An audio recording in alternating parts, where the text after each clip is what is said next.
Hello, it's Philip Taylor speaking from Richmond Green Chambers in London. This morning I'm looking at a book which has come to us from Waterside Press, an organisation that has the logo Putting Justice into Words, and that's exactly what they do. I'm always delighted to welcome and look at the books they publish. They are always of interest, they're topical, and I think they make a fascinating read for any member or person involved in the legal process. Now, this book is dealing with crime again, and it's called Crime in Fact and Fiction. It's something which basically assaults us, if I can use that expression, every time we put the television on, because we see something which is possibly associated with the commission of some sort of criminal offence.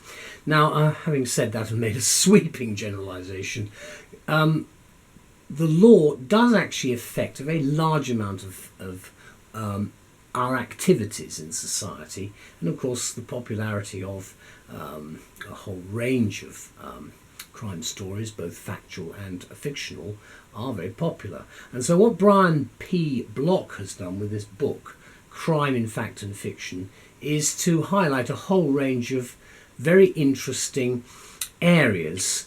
Certainly I think of interest to a criminologist, but I think this is of interest as general reading to anybody who watches, say, Murder, She Wrote, or the Agatha Christie programmes, or all the other very substantial numbers of police programmes that we currently have on TV and in the films.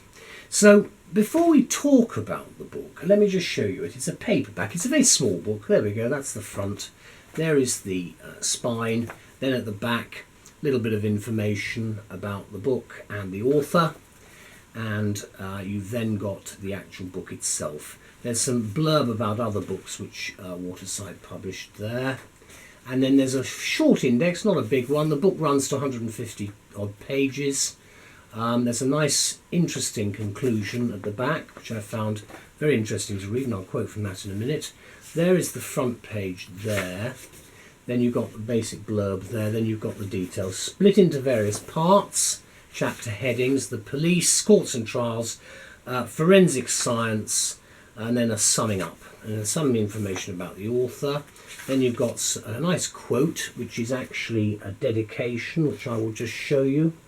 I like to do that because the authors put a lot of effort into these books. Then there's an introduction, which is well worth reading. Then you get into the main work itself. It's basically standard body copy.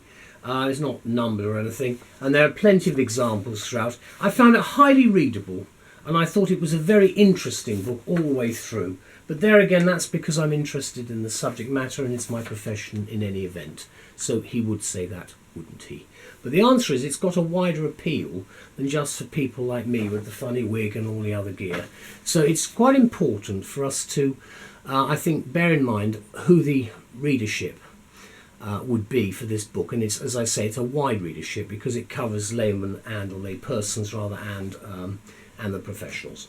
So what do we say? Well, we've put the review on the web and we've actually sent it to the journals. This is what we say about it. We've given it the title for the review, Reality and How Crime is Portrayed in the Arts and Media, a most welcome analysis from Brian Block, which is what it's actually all about, because we don't really get that much in the way of analysis of some of these programmes. We get a lot of opinion in the tabloids in particular about programmes, actors. Of course, we're all very interested in the actors' lives. But the bottom line on it is the actual storyline.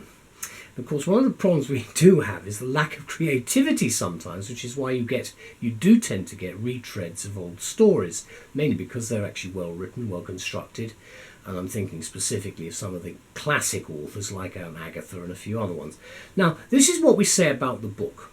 We do not normally start a book at the end, but Crime in Fact and Fiction finishes off with this beautiful insight. He says, the author Brian Block, we seek in crime fiction that which we often lack in real life, and sometimes we find it.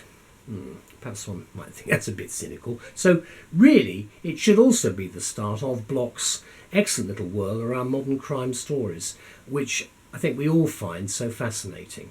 So whatever your view about television programmes today, there will usually be something covering the main issues of crime and punishment to feast your eyes on, as the love affair with the criminal mystery continues to appeal to a very wide audience indeed. The problem, which is well highlighted by Block in this excellent book from Waterside, of course they specialise, as I say, in putting justice into words, is well worth exploring in what is a highly readable short work. Something you could read on the train quite quickly, but it's something that will have a lasting memory because there are points he makes which are well worth thinking about further.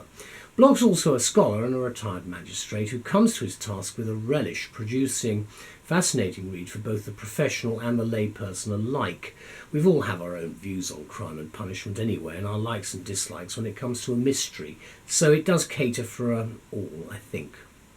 The author writes in conclusion, it should be borne in mind that when people write novels, short stories, plays, films or television shows, they have a number of aims, but one aim is important above all, and that's entertainment. And that, of course, is where the problem lies. For a court of law is not a place of entertainment, as Rumpole is often reminded by more forthright members of the judiciary. For quite a few people, though, they cannot differentiate between fact and fiction, and between actors and the characters they portray, which can become the bane of an actor's life, especially if they play the baddie. Block's final point is most telling when we find in criminal fiction that which we often lack in real life, and sometimes we find it. And that's exactly what he sort of concludes at the end, but I think that's the theme running through. It's too true, and where the blurring occurs between fact and fiction is often really a bit of a problem. And then, of course, there's another angle to fact and fiction, which has been doing the rounds since the 1960s, although its origins go back much further. Opinion forming and copycat behaviour. It's not fashionable to suggest that some forms of crime fiction affect behaviour, but there are occasional unfortunate examples which we all know about. And we don't want to spoil a reader's delights in going through the detailed contents of this book, so I'm not going to do that. We're not going to give away the secrets, but we can assure you that all your own favourites are given a passing mention, although Brian will have plenty of extra material to review each autumn when the new TV season starts. And guess what? We will have both fact and fiction, a new faction of docu-dramas thrown in, as certainly they are very popular with the watching public. Let me conclude by saying the passing comment by way of a bit of levity at the end of the introduction is the chapters that follow select and discuss a variety of films, books and plays and indicate how some of the problems associated with the conceptual nature of legal terminology are totally ignored and possibly answer the question, does it matter? Well, for entertainment, no, but for the real world, yes. And so thank you, Brian, for this great read. And I do actually think that's an important point, because at the end of it all, what the writer does, and it's the same, they have a jury trial, they ask leading questions on television programmes, which you don't get away with in real life. But I'm afraid that is the way it is when you're packaging hours and hours worth of information into a few minutes. And you have to see it from possibly that point of view. The danger is that people will mistake fact and fiction. That, of course, is the problem of the age. Anyway, it's a great book. I really enjoyed it, as you gather. There's the front of it again. There's the spine. Then there's the back. And if you just open it in the middle, the police in fiction, here we go. They get a very interesting set of points made about them. He mentions a very large number of people. For instance, he talks about J.B. Priestley.